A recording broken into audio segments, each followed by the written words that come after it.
ano po, ako po ay nagpakita dun sa BPI branch na yon sa Julia Vargas, pero siya po hindi sumipot. Ang sumipot sa kanya, itong si Panelo. Ngayon si Panelo, wala pong dalang waiver. Ang nilabas niya, special power of attorney na may specific conditions. Ngayon po, natapos na lahat yung kampanya, presidente na siya, ni Oy, wala na po nangyari doon. Kaya ito po, inadmit niya na yan, mga dokumento na yan. Inadmit niya na yan, no? And let me just comment a bit, Mr. Chairman. Kasi yung sinasabi niya, in relation dun sa case na final ko kay Pulong tsaka kay Manscarpio, sabi niya, i-file daw sa korte at harapin nila. Pero yung mga libo-libong mga pinagpapatay never got that privilege of the due process. Pagka wala ka sa grupo niya, hindi ka sa sindikato niya, protektado ka, kailangan mag-file sa korte. Pero pagkakaribal ka at ordinaryong Pilipino ka, tutumba ka. Yun lang po, Mr. Chairman. Man, can I have my follow-up question? You have the floor, Congressman Paduano. Former Senator Trinas testified that that document was not acquired legally. It was just given to him, and with that, Mr. Chairman, though he might appreciate that bank records, but for me, Mr. Chairman, I am not a lawyer, but with regards to how authentic is the bank documents being presented to us by former Senator Trinas, we must ask the AMLA, Mr. Chairman. So, with that, Mr. Chairman, unless Senator Trillanes can present to us another document that that bank records came from an authentic, competent agency of government, Mr. Chairman. In this case, it's the AMLA. Now, Mr. Chairman, so with that, Mr. Chairman,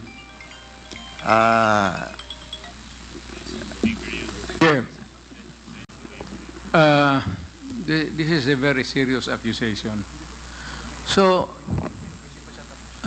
Mr. Chair, Mr. Chair, Congressman Paduano has asked the floor, but with the indulgence of no, I think the chairman has ruled a while ago the sequence of those people present in this hall to answer. Okay. I think we must follow that, Mr. Chair. Thank you for reminding the chair, Congressman Acop. Now, Congressman Paduano, please proceed if that is your last. I am sorry, I thought that you were tapos na.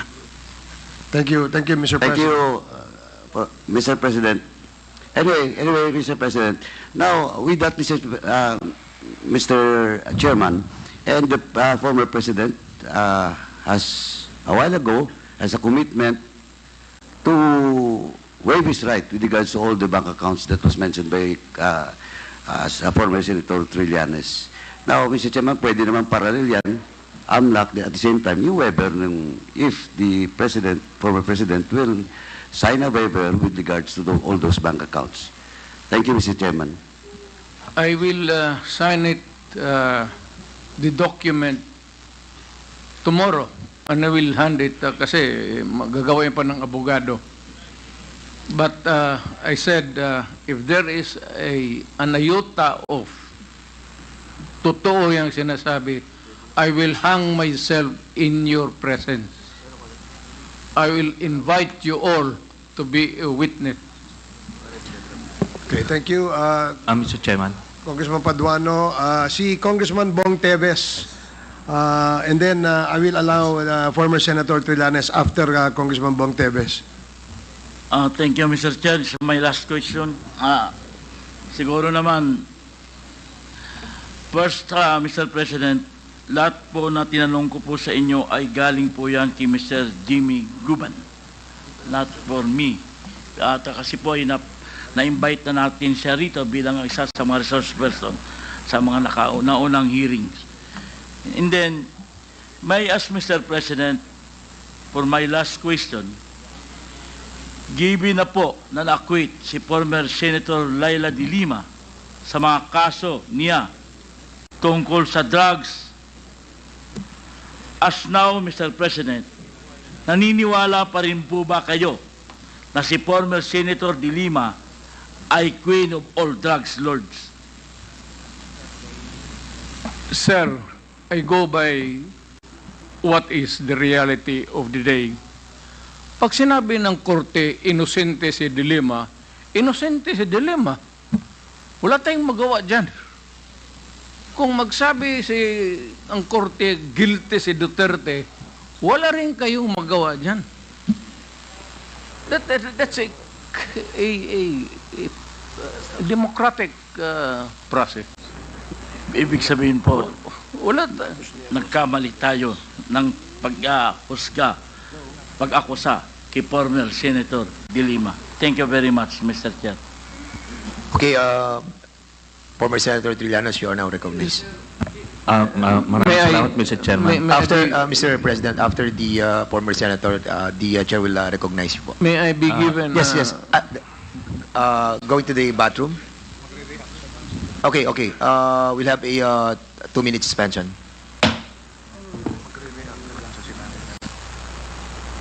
I'm sorry. Hearing resumed. Mr. President, you will be reacting to the Yes, sir. query. Sabi, De Lima na acquit?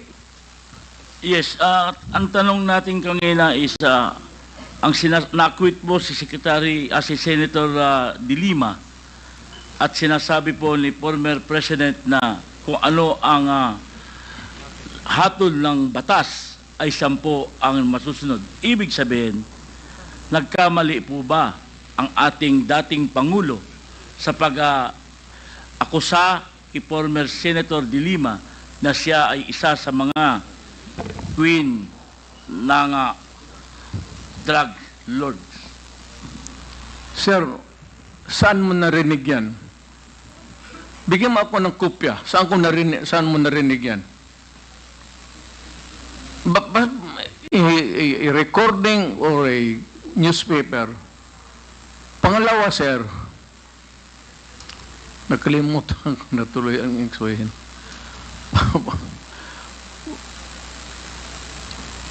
You know,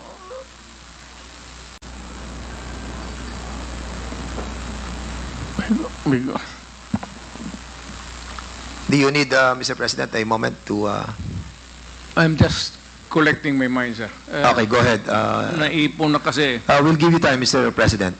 For the meantime, the Chair would like to recognize... May I Yes, ask sir. for a recess of just 1 minute? Yes, we'll give you a 2-minute suspension. The hearing is suspended.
Hearing resumed. Mr. President, Yes, Your Honor.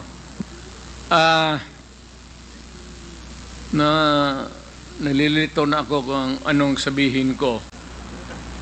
Pero sabi ko kung if I'm lying or if my statements are falsely stated, or if there is an iota of magbigti ako. So, in the same manner na kung magbigti ako si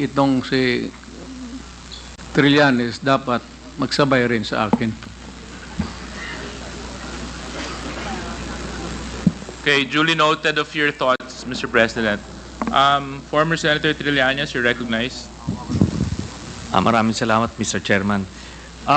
Ito pong dokumentong ito po yung naging basis ko nung plunder case na final ko kay Duterte noong 2016. At ito po ay inimbestigahan ng Ombudsman at ang Deputy Ombudsman Arthur Carandang, and I think the Quadcom can invite him. Siya ang nag-conduct ng investigation. Humingi siya ng dokumento sa AMLAC at kinonfirm niya. And because of that, tinanggal ni Duterte si Deputy Ombudsman. Now, aside from that, so pwede natin, suggested by Chairman Paduano, na yung AMLAC mismo, unless, since hindi naman na siya incumbent, pwedeng ma-access yun with the waiver. Pero we've been there before. Nagsabi na yan siya na magbibigay siya ng waiver. Puro bluff yan. Pero hindi, kaya nga mas maganda kung ma-draft na po natin yan ngayon para papirmahan niya yan dito, no? Para wala ng alibay. Pero ito po, I'll be presenting later on, Mr. Chairman, a video of his actual admission of these accounts. No? So, ito naman pong mga cheque na in-encash, in-extract lang namin from that long list. Mga managers checks po yan, hindi nawawala sa system po yan. And later on,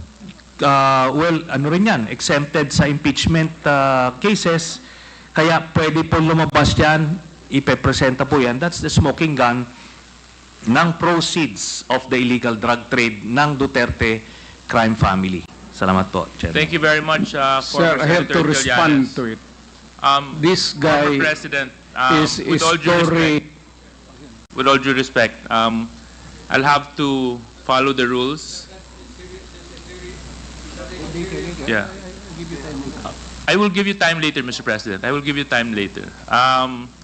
Just so that we can put to rest this issue of waivers, because it's been going back and forth.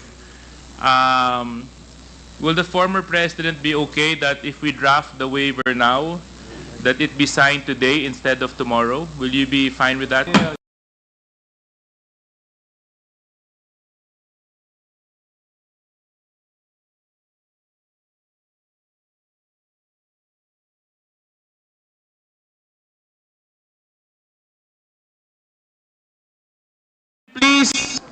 Please observe proper decorum. We are in a committee hearing. We have already stressed from the very beginning that the proper rules, decorum, will be implemented regardless of who you are. Regardless of who you are. We live by a set of rules in this committee, and those set of rules will be followed, and those set of rules will be implemented. If I may. Wait, session, it's still suspended. It's still suspended.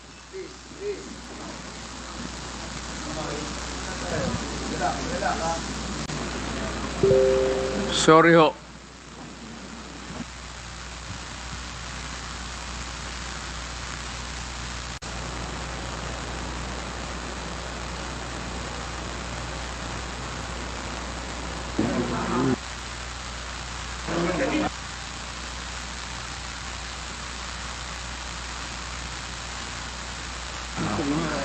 If I may, Mr. Chair.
The hearing is now resumed.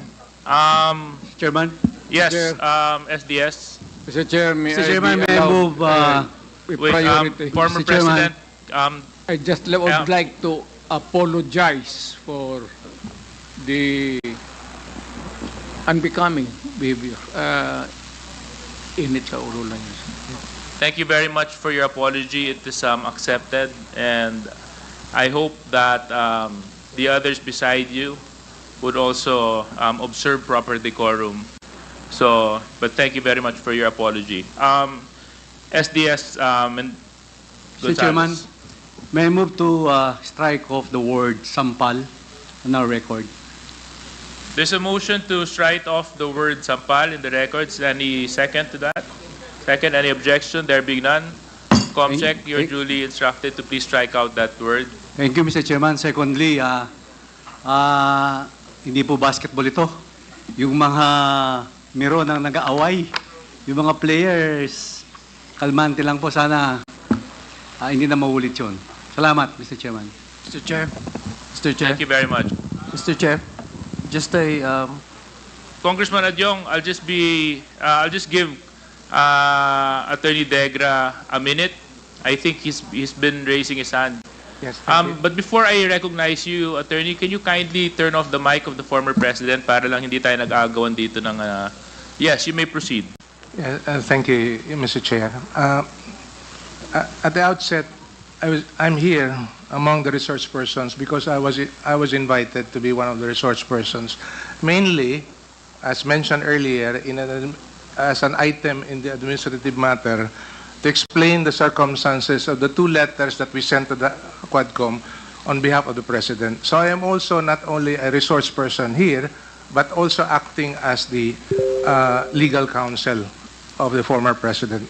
That said, we have reviewed the agenda item for the 11th joint public hearing. And I hope we would be able to put things in context insofar as how the proceeding have gone through until now. And I noticed that insofar as what has been going on for the last 9 hours, this would only be limited to item 4, 5, and 6 in relation to the alleged extrajudicial killing in the Philippine campaign against illegal drugs during the previous administration. That said, Mr. Chair, we would like to be clarified because this is a legislative inquiry in aid of legislation. May we know what proposed legislation is being set on the table for the committee to consider and for the resource person to contribute their valuable inputs, if any, so that we can avoid incidents like what we just saw earlier, so that it will be meaningful, intelligent, accurate, and hopefully not accusatory in character. Yeah, so that it will be positive. Yes. And as I've said, meaningful discussion, so that we'll be able to come up with effective legislations, Your Honor. Thank you very much. Actually, with regards to your point, Attorney Degra, 2, or if not I'm mistaken, 3 bills have already been filed with regards to the Quadcom hearing. Isa po dyan, may kinalaman sa forfeiture of illegally acquired properties, 1. Number 2, may kinalaman po sa EJK. At saka yung pangatlo po, may kinalaman po sa heinous crime. So, these investigations being conducted by the Quadcom has actually brought about a lot of legislation already. Other than that, our members are also looking into amendments of existing laws so that we can strengthen the institutions and the agencies by which the government operate in. Other than that, mapapansin po natin just very recently, naglabas po ang administrasyong ng ating Pangulo ng EO para sa implementation ng total ban sa Pogo. So, with that being said, Attorney Degra, Congressman Adjong? Thank you, Mr. Chair. Just like to ask Senator De Lima, are you comfortable in your seat, Senator? Because earlier when there was a small incident commotion, I saw you froze for a bit. Are you comfortable in your seat? We can transfer you if you want. I'm not comfortable, but I can stay here. Okay. Yes. I'm just concerned with our. I'm not afraid at all. Yeah. Thank I'm not. you. Yes. I'm just saying that for a little bit, I think you froze. Salamat And po. Salamat. Just concerned. Thank you, Mr. Chair. Thank you, Senator. Congressman Mr. Chair, Yes, Chairman Benny. I cannot help but say this, no. I'm a little bit insulted by the statement of Attorney Delgra. You know, is he trying to question this committee on the pieces of legislation that we are trying to prepare? Mr. Chair, I'd like to find out because it seems to me, Mr. Chair, that he does not actually believe in what we're trying to do. Now, Mr. Chair, Attorney Delgra, my committee, the Human Rights, have at least 5 bills that ought to be filed. And it is not our duty to tell you what those bills are, Mr. Chair. Thank you very much, Chairman Benny. We do take note of your observation, and I hope our resource persons will be a little bit more prudent when it comes to the comments that they will be eliciting in this hearing. Next on our list is Congressman Adyong. Yes, Congressman Adyong. Thank you. Thank you very much, Mr. Chair. Bismillahirrahmanirrahim. Assalamualaikum warahmatullahi ta'ala wabarakatuh. Maayong gabi, Mr. President. Kabalo ko, allow me to first speak in Bisaya. Kabalo ko, murag gikapoy na ta kay sugod tag kaninang buntag. So, I will be very, very brief, Mr. Chair, in my clarificatory questions, Mr. Chair. Just allow me to thank the former President for gracing the invitation of this Quad Committee and for generously responding to the questions and for being candid with his responses, with his answers. Earlier, Mr. Chair, I noticed former President Gloria Macapagal Arroyo was also joined this committee hearing, although briefly. And we also have the current Vice President in our midst. This is a rare occasion, Mr. Chair. It only speaks about the importance of the matter that is being discussed by the committee, that top officials of our land, 2 former presidents, were present in this discussion. It only speaks about the gravity and the seriousness and the importance of what we are discussing right now, Mr. Chair.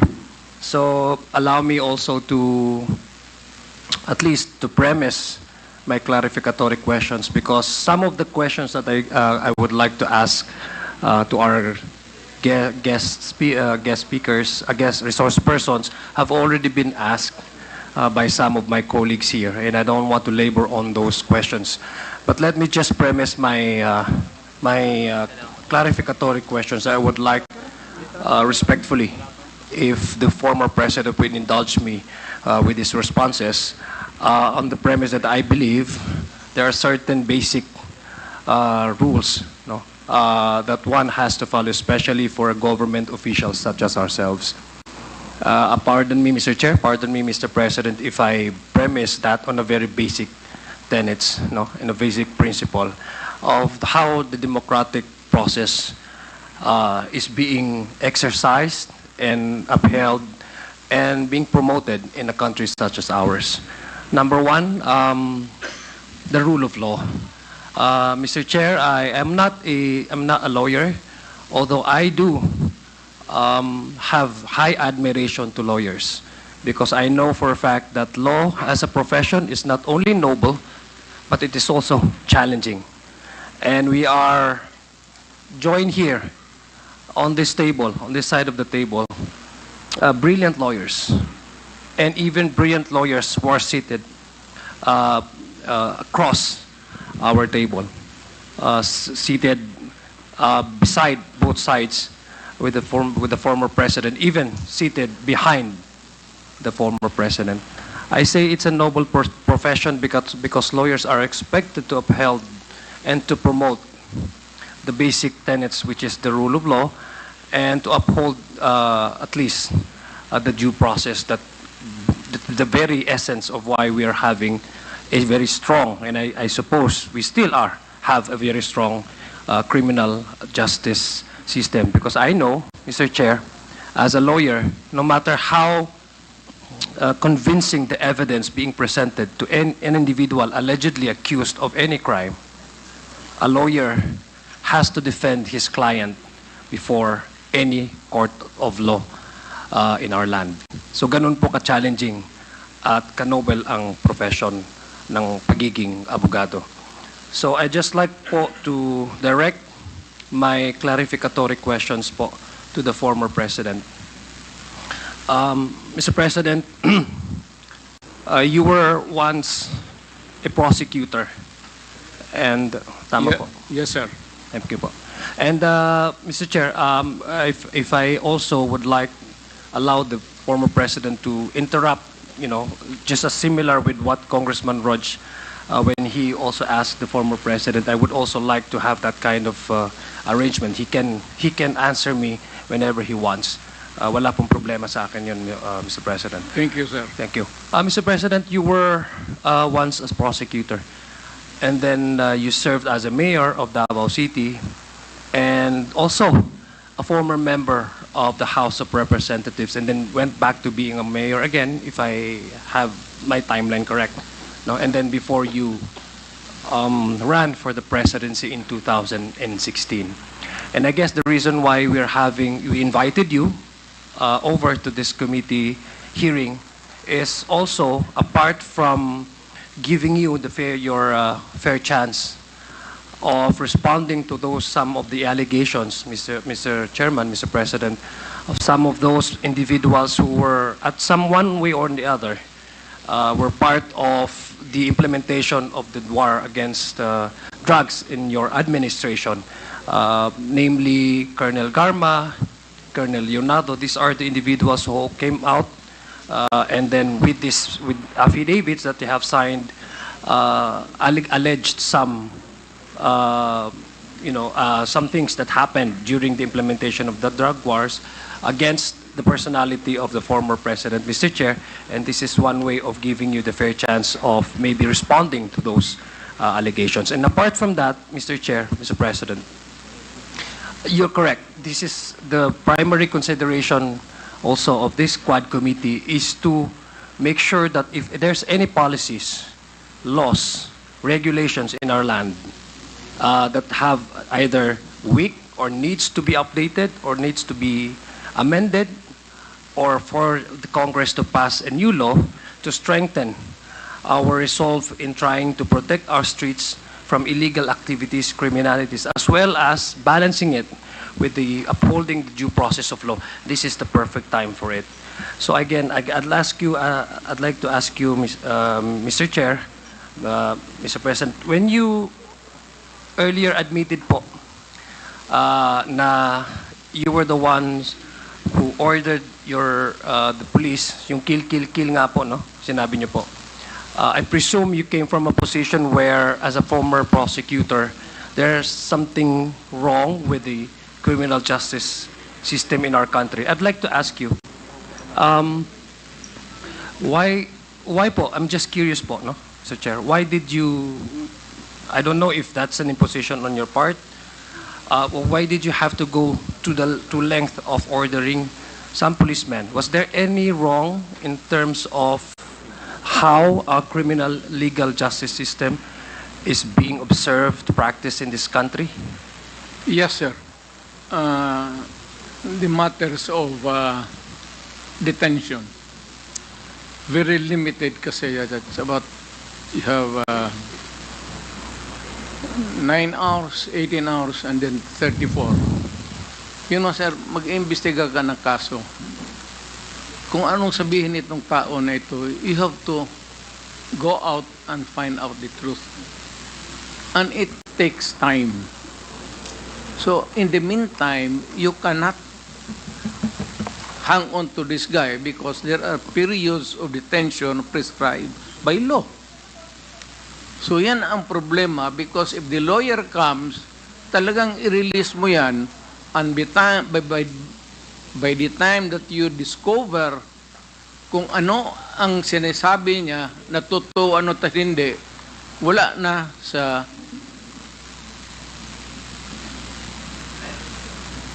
stasyon. Release. Of course, the periods would depend on the gravity of the offense. 918, I think it's about 36 hours. That's the most. And medyo kulang yan, sir. And usually, if there is a lawyer and there is a demand for the release, because the law says that they can only be detained for that so many hours, wala talaga tayong magawa. And by the time ma-verified natin yung totoo o hindi, kung nagsasabi ng totoo, hindi pa wala pang abogado, when we find out the truth, pagbalik natin, wala na. And he is gone forever.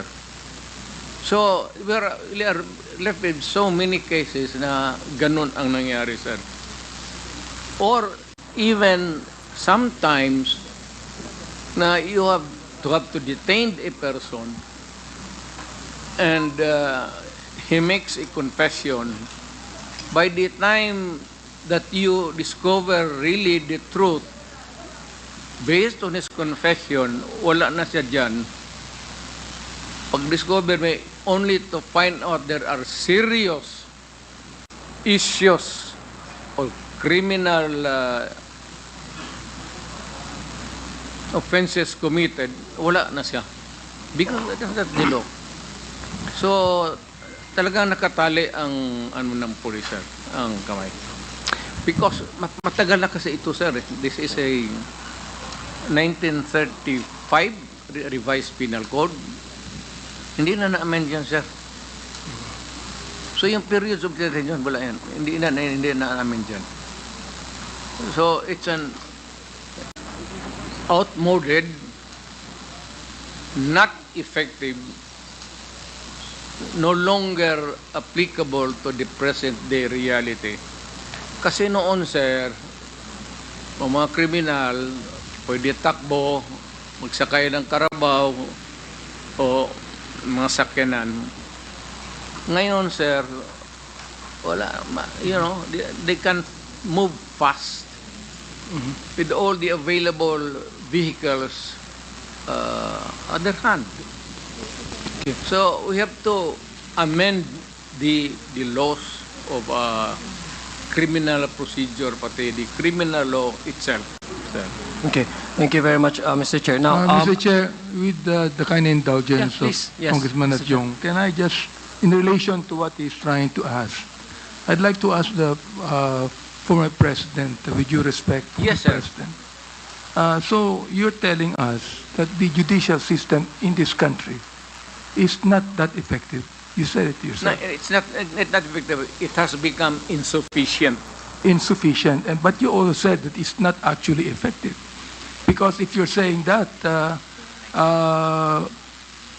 Mr. President, I'm kind of confused because you would be giving the authority to the ICC to come here and investigate. Because they were saying that the judicial system in this country is not effective. Yes. Mr. Chair. Therefore, I have to be frank. Therefore, you are giving the right for the ICC to come and investigate. Are you doing that? I will tell them a different story.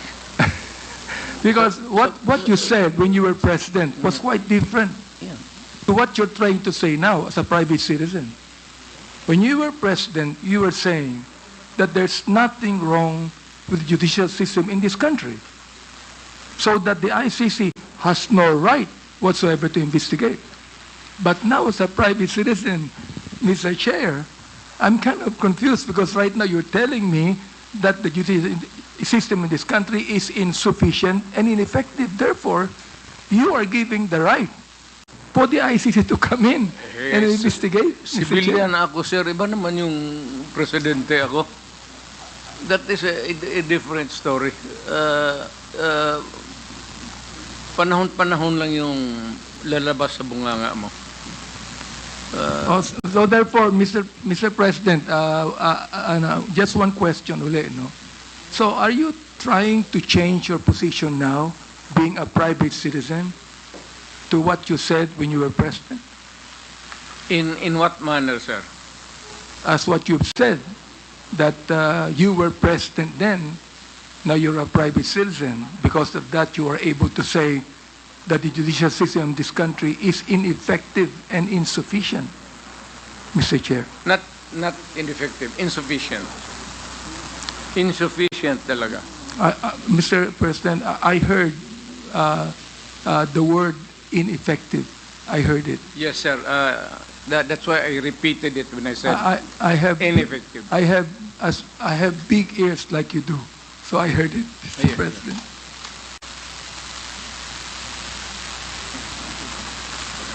Please proceed, Congressman Addiong. Thank you, Mr. Chairman. Thank you, Mr. President, for that response. I believe, as a non-lawyer, I'd like to be enlightened. There are certain issues on the prescription of law. There are also, if I may be correct, I would be stand corrected if, for example, my interpretation of this is wrong, no? Pero there are certain crimes with corresponding penalties, no? In fact, we have the heinous crime, we have the petty crimes, etc. So I'd like to ask po the former president again and be elucidated. You said earlier that there's something probably weak in our criminal justice system. Am I correct in understanding your response? Yes. Marami. Yeah. Okay. So when you say there's something wrong or something weak in the implementation, what are we made to understand, Mr. Chair, that it's the policy or it's in the implementation of this? It's in the law itself, sir. Talagang yung 16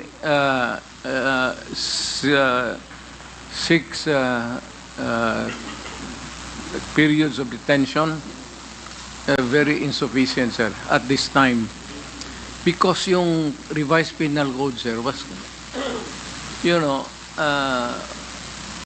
was made in 1935. Yung wala pa yung itong modern mga sakyanan. Now, they can rob and as fast as they can in a jiffy and disappear. Okay. Noon kasi, sir, yung mabagal. Wala Mr. Chair, masyadong sakyan. If I may humbly request the former president not to address this representation na, sir, I'm not comfortable with that. Okay lang po sa akin na congressman, but just to... Oh, your honor na lang, sir. Thank you po. Please continue po, Mr. President, with your response. And you were saying about the outmodeled na po or outdated na po ang ating... Outmoded na talaga, sir. Even the periods of detention. Okay, thank you. We need to amend our criminal law and our procedure. Please continue po, Mr. Okay, President. Thank you. Mr. Chair, I'd like also to ask the former president, no? Would you say that with the lack of, with the outmodeled na system na po ng criminal and legal justice system that we have, would you say that thank you. Just to catch up with the crimes, would it be okay to also engage in killing, supposedly or allegedly criminals in the streets? Yan ang problema. Yan ang problema. Because of the limitations imposed by law in detaining a person, pag pinapawalaan mo yan, alam mo, ang pulis, mas marunong yan sa kriminal eh. Alam nila na pag nanawala ito, sir, they would go back to either pickpocket or hold up. Kaya yung iba would result in the loose term salvaging. Okay. Pinapatay na lang nila, sir, para wala na silang problema because there would be criticism against them. Either pickpocket or hold up. Kaya yung iba would result in in the loose term, salvaging. Okay. Pinapatay na lang nila, sir, para wala na silang problema because there would be criticism against them and the outcry of the public. And sometimes, tinatapos na lang talaga nila. Okay.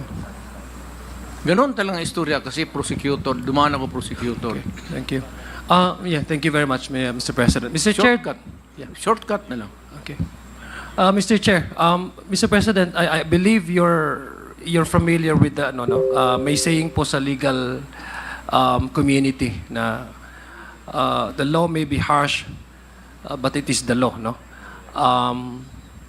That to me, Mr. Chair, that can also be applied, and currently, no, the law may be weak, as you describe it, no? That's why we are having this discussion. Also, is for the squad committee to possibly amend or introduce any that would strengthen our policies in terms of criminal justice system. That, yeah, but a law, that logic can also be applied into my own understanding. A law can be weak, but it is the law. So that premise, Mr. Chair, exactly has to be observed in order to avoid people taking their justice into their own hands, no? Mr. Chair, would you agree with me on that, Mr. President? correct, sir. So that to put a stop to it, there must be progressive laws from every now and then. So it is duty of Congress to listen to the police and the law enforcement agencies involved so that malaman nila what corrective measures that they can legislate so that these things will not happen or will not be perpetuated by some. Okay, Mr. Chair, those killings that had happened in the previous years, no? Policemen who or ordinary citizens who have killed, no? Their, certain criminals, because the way you characterize it, Mr. Chair, Mr. President, is that rapists, kidnappers, I believe in 100% that nobody in this room would ever support those kinds of individuals, the way you characterize them. Now, those, let's say, policemen, kasi the topic really is yung pag-order nyo po, no? Sa mga, ang sinabi nyo, you admitted na, by policy, you feel that you are responsible. But on the specific cases, sabi nyo, you are not bound legally to respond to those criminal cases individually, but the policy direction, you claim to be responsible and you take full responsibility in that. Now, those policemen who have, let's say, palagay po natin, who has implemented po, no, yung pagpatay po ng mga criminals in the streets. Would that be also, Mr. Chair, for me, help me understand po, Mr. President, Yes, would sir. that also fall under the category of taking the laws into their own hands? Because No, that's sir. precisely why we are avoiding those. I hope you would understand me po, Mr. President, because I came from a community, and I know fully that you understand this. I came from a community where there's a cycle of violence, that people tend to take justice into their own hands. Alam niyo po yan, yung Correct, Rido. sir. And I, for one, would like to strengthen our criminal legal justice system in order to avoid and put a stop to the cycle of violence.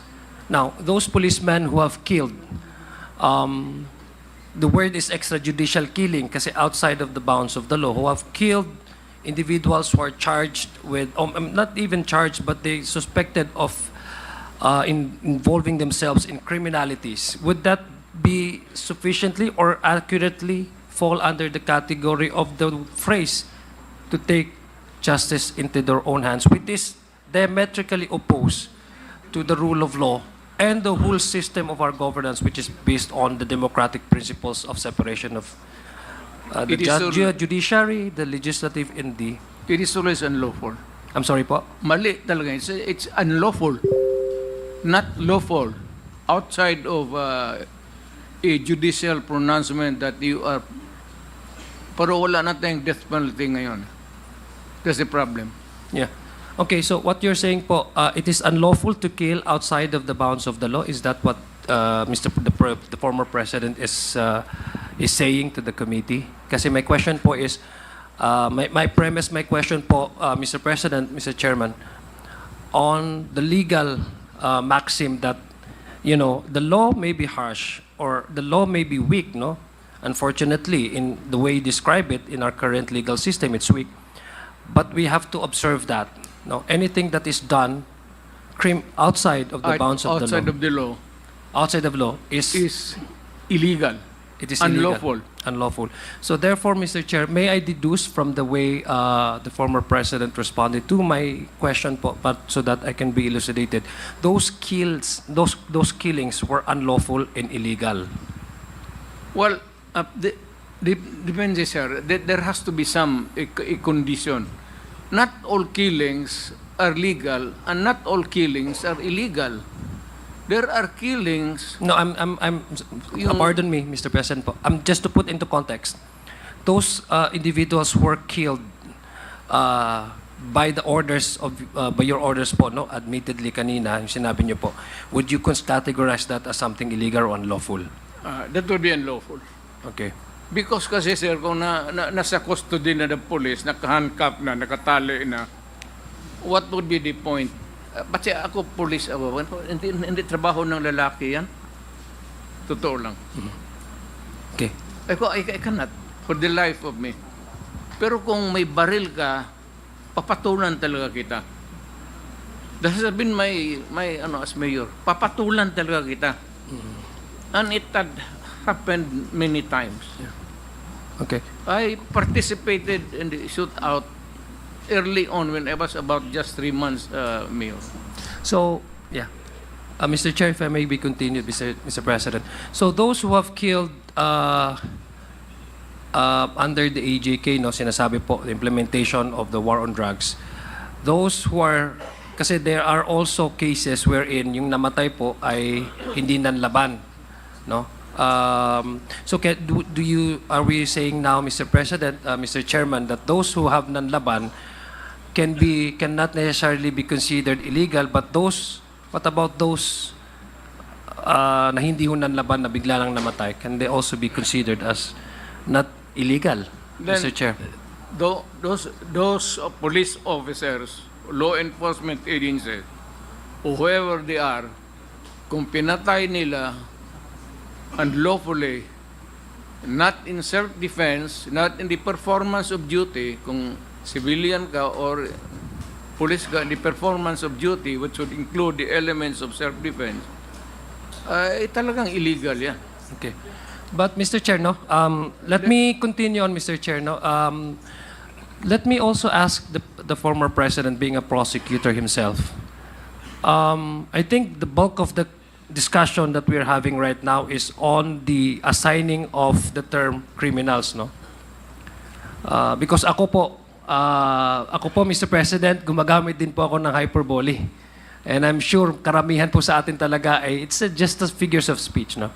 Pag meron po tayong hindi magandang nakita, po pwedeng sabihin natin na you are so and so, no? Pag halimbawa mayroon akong kalaban or mayroon ako, pwede kong sabihin na ito si ano so and so, no? So those are just some mere accusations, no, allegations. Who do you think, or which agency of the government do you think has that mandate and again the mandate and the authority to assign the such and such person is criminal, and when can that, for example, I believe it's the court, no? And when can the court finally categorize you or call a certain individual allegedly of committing a crime criminal, Mr. Chair? Sir, we have to go para hindi tayo mawala sa Yes po, discussion. yes po, Mr. Chair. If I may, I'm not trying to. Alam mo, sir, we have to start with the elementary thing. The law enforcement starts with the police. So he goes out there enforces the law. If there is a violation, he makes the arrest. If there is an arrest made and there is a resistance, no person na inaaresto niya and talaga nakita niya na it is a very serious one, the police, the trabaho of the police is not only to say that I am a police, that you are under arrest, but the police has to overcome the resistance physically.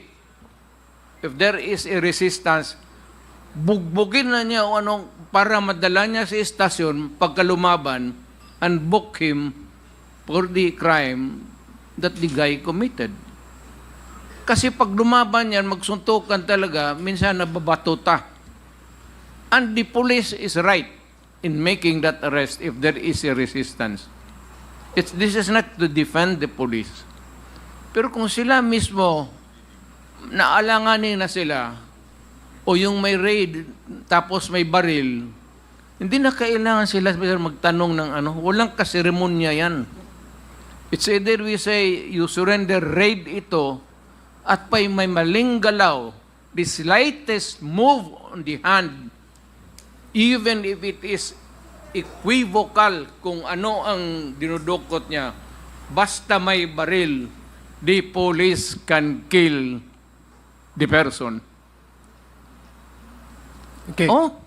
Yeah. Thank you. Thank you very much for that, Mr. President, Mr. Chairman. Now, that's given, for example, that scenario, no? Would you say, Mr. Chair, that I agree with you, talagang may karapatan yung mga pulis po mang-depensa, no? Even hindi lang ho pulis, no, Mr. Chair. Even yung mga ordinary tao, if you feel threatened, talagang you have the right to defend yourself. But again, going back, Mr. Chair, doon sa issue ng EJK, because this is what I'm trying to understand, Mr. Chair. Extrajudicial killing, sir? Yes po. Sige. Okay. This is what I'm trying to understand po, Mr. Let's Chair. No? zero in on that issue, sir. Yes po. The reason why I'm asking you this, Mr. Chair, is, again, remember po, Mr. Chair, I premised my question on the very basic principle of the rule of law, due process, and etc. So the question is, of course, tayo po, it's easier for us to accuse, no? And it's only for the courts to really find out whether that person is really guilty of committing such crimes or not. Correct. Now, and earlier, tinanong ko po kayo, Mr. President, Mr. Chairman, kung ano po yung mga lapses ng criminal justice system natin, and you have mentioned several, no? Kaya nga po ang tanong ko, binabalikan ko po, kasi this is the contention of the discussion right now,